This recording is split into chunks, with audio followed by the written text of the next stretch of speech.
क्या आपने कभी चौपाल में क्लिनिक सुना है या फिर किसी डॉक्टर का नाम जाना है कि जो फ्री में इलाज करता हो और अपने पास से ही मरीजों को दवाइयाँ देता हो?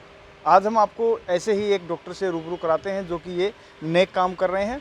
रोहतक की इस चौपाल में वो अपना क्लिनिक चलाते हैं और जो ज़रूरतमंद मरीज़ हैं अपने इलाज के लिए उनके पास आते हैं।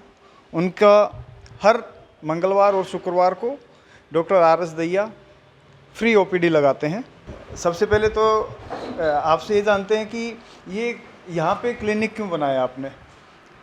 यहाँ पे क्लिनिक हम पहले यहाँ प्रोग्राम करते रहते थे चौपाल में, तो चौपाल वालों के साथ मिलके ये विज्ञान मंच का ऑफिस था हमारा साथ में ही। तो विज्ञान मंच की कार्रवाइयाँ जब करते थे तो यहाँ करते थे।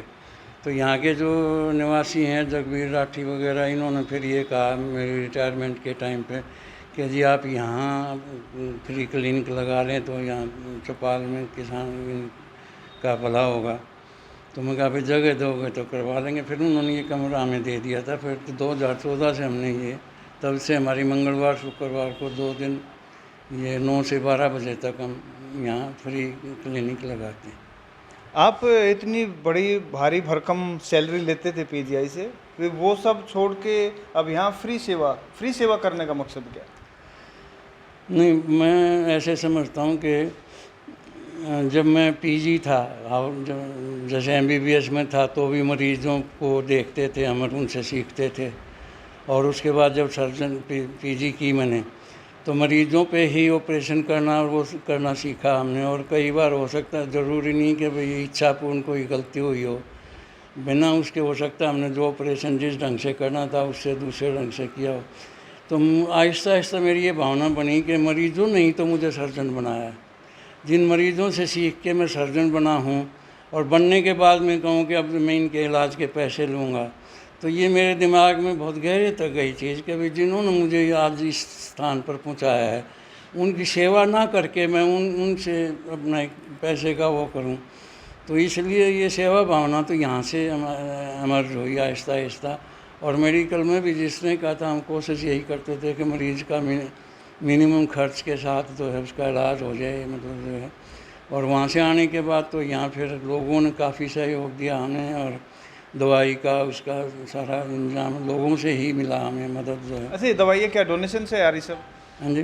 दवाइयाँ कहाँ से आ रही हैं?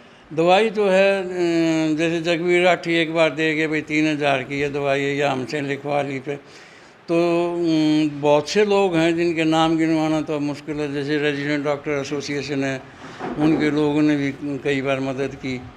इंडिविजुअल भी मतलब जो हमें जानते थे वो मदद मतलब आप पेशेंट से कुछ नहीं लेते? हाँ जी।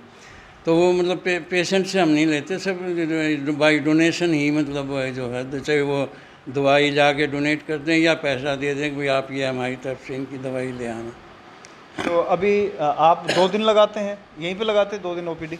हाँ, 2 दिन यहीं लगाते हैं और एक दिन फिर मंगलवार को यहाँ लगा के फिर हम हुमायूंपुर भी जाते हैं। 2015 से हमने हुमायूंपुर में शुरू किया था। राज सिंह धनखड़ जी हैं एक्स वाइस चांसलर, उनका डॉक्टर ध्रुव चौधरी की तरफ से हमें रिक्वेस्ट आई थी कि मेरा गांव में खाली पड़ी है जगह, तो वहाँ अगर लगा लें। तो फिर हमने वहाँ एक दिन जाना शुरू किया 1 से 3 बजे तक। वहाँ भी ख़ास बात वहाँ की ये है कि अभी भी एवरेज जो है वहाँ 25-30 मरीज़ की रह जाती है, मतलब इतने मरीज़ अभी भी आते रहते हैं, मतलब जो है। हाँ जी। जैसे आपने रामायण में देखा होगा राम के साथ लक्ष्मण, उसी तरह से Azad ji doctor R S Dahiya के साथ रहते हैं। ये भी फार्मासिस्ट थे और डिस्ट्रिक्ट जेल में जॉब करते थे, बाद में किसी गांव में पीएचसी मोखरा से रिटायर। अभी आप क्या करते हैं? मैं तो यहाँ डॉक्टर साहब की मदद में ही रहता हूँ। जो डॉक्टर साहब दवाई प्रिस्क्राइब करो दवाई दे दूँ, जो बीपी शुगर जो टेस्ट वेस्ट करने वो जो संभव है यहाँ वो कर देते हैं। कितने साल से लगे हैं आप? मैं डॉक्टर साहब से 2 महीने तो डॉक्टर साहब ने अकेले कराया था। 2 महीने बाद फिर मेरे को बुलवा लिया था इन्होंने कि आप भी आ जा, 1 से 2 बने। तो कितने लोग आते हैं यहाँ पे ओपीडी में, यहाँ और गांव में? यहाँ तो लगभग ओपीडी रहती है 20 का आसपास, कभी 30 भी हो जाए, कदे 10-12 भी रह जाए। वहाँ हुमायूंपुर में लगभग 30 के आसपास एवरेज रहती है ओपीडी। कभी 25 हो गए, कभी 33 हो गए, कभी 35 हो गए, कभी 28 रह गए, मतलब 30 की एवरेज लगभग वहाँ रहती है पेशेंट की। क्या संतुष्टि मिलती है? अब संतुष्टि तो नहीं आ रहा, और तो क्या है, संतुष्टि ये है वह हम भी समाज में जितना हम कर सकते हैं, कोशिश जो हमारे लिए संभव है वो अपनी तरफ से कोशिश करते हैं करने की। ये बुजुर्ग आए हुए हैं, एक बार इनसे और बात करते हैं। आप इलाज के लिए आए हैं, क्या ठीक हुआ इलाज? बिल्कुल ठीक हुआ जी।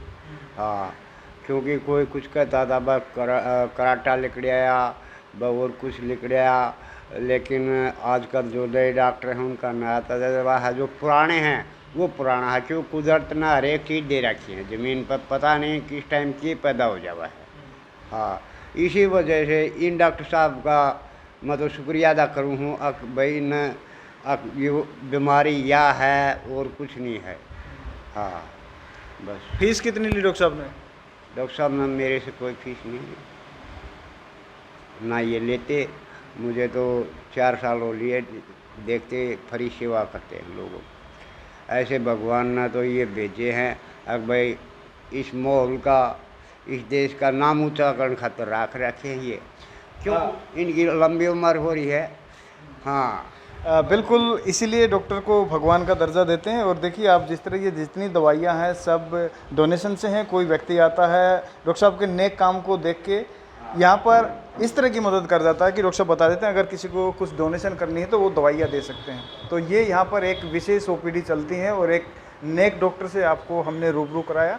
अगर सभी डॉक्टर इस तरह से सोचने लग जाए, मरीजों की सेवा सर्वोपरि, और इन्होंने जैसे बताया कि जब इन्होंने रोहतक पीजीआई से वीआरएस ली थी उसके बाद तकरीबन 1 लाख से ज़्यादा तो इनकी पेंशन बनी थी। तो आप समझ सकते हैं कि कितनी सैलरी इनको मिलती थी, लेकिन कभी पैसे का लालच नहीं किया। और अब पिछले 9 साल से लगातार मरीजों की सेवा करते हैं, अपने पास से भी खर्च करते हैं और जो समाज सेवी हैं वो भी इनको योगदान कर रहे हैं दवाइयों के लिए।